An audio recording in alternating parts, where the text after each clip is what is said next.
Detail చూస్తే EVM ధ్వంసం కేసులో మాచర్ల వైసీపీ ఎమ్మెల్యే పిన్నెల్లి రామకృష్ణారెడ్డికి హైకోర్టులో ఊరట దక్కింది. జూన్ 5 వరకు ఆయనపై ఎలాంటి చర్యలు తీసుకోవద్దని స్పష్టం చేసింది. తదుపరి విచారణను జూన్ 6కు వాయిదా వేసింది.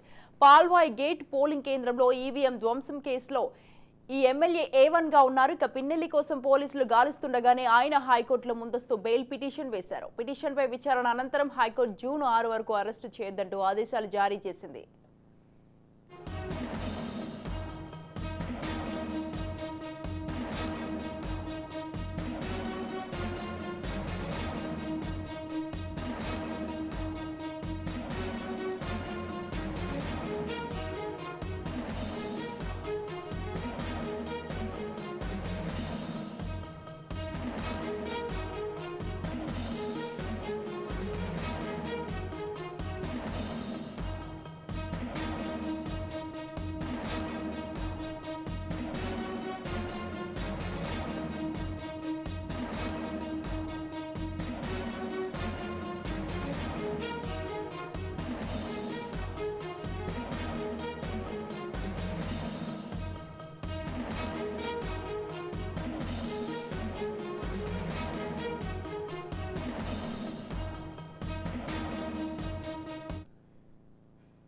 ఈవీఎం ధ్వంసం కేసులో మాచర్ల వైసీపీ ఎమ్మెల్యే పిన్నెల్లి రామకృష్ణారెడ్డికి హైకోర్టులో ఊరట దక్కింది.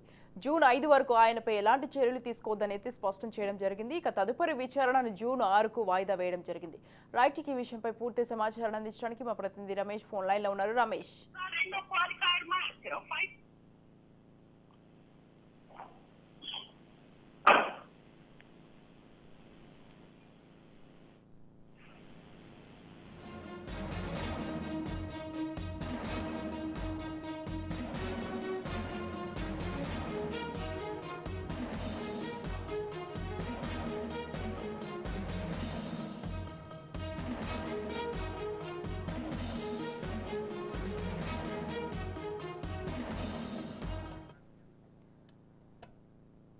ఈవీఎం ధ్వంసం కేసులో మాచర్ల వైసీపీ ఎమ్మెల్యే పిన్నెల్లి రామకృష్ణారెడ్డికి హైకోర్టులో ఊరట దక్కింది. జూన్ 5 వరకు ఆయనపై ఎలాంటి చర్యలు తీసుకోవద్దని స్పష్టం చేసింది.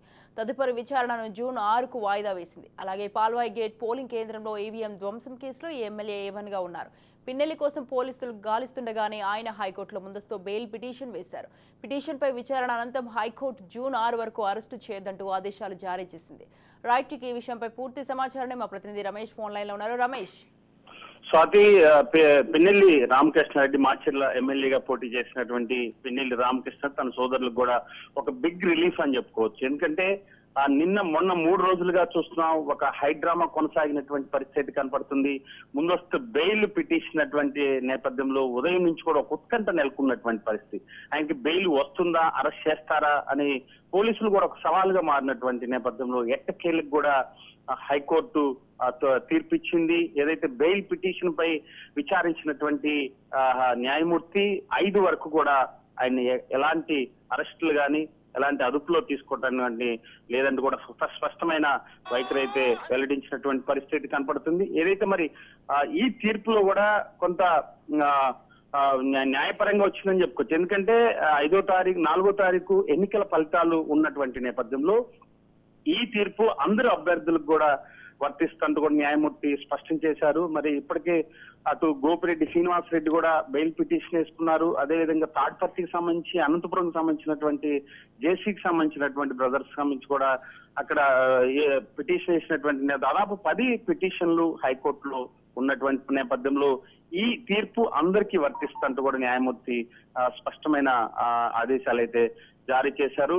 5వ తారీఖు వరకు కూడా ఉదయం 5వ తారీఖు 10 గంటల వరకు కూడా ఎలాంటి అరెస్టులు చేయడానికి వీల్లేదంటూ కూడా అటు ఎన్నికల కమిషన్ కి అయితే స్పష్టంగా చెప్పినటువంటి పరిస్థితి కనపడింది. అయితే ఎన్నికల కమిషన్ సంబంధించినటువంటి ప్లీడర్స్ మరికొంత సమయం కావాలి అని అడిగినటువంటి నేపథ్యంలో కొట్టిపారేసింది. మరి అభ్యర్థులని అరెస్ట్ చేస్తే మరి కౌంటింగ్ కి ఎలా ఉంటారని కూడా ప్రశ్నించినటువంటి పరిస్థితి కనపడుతుంది.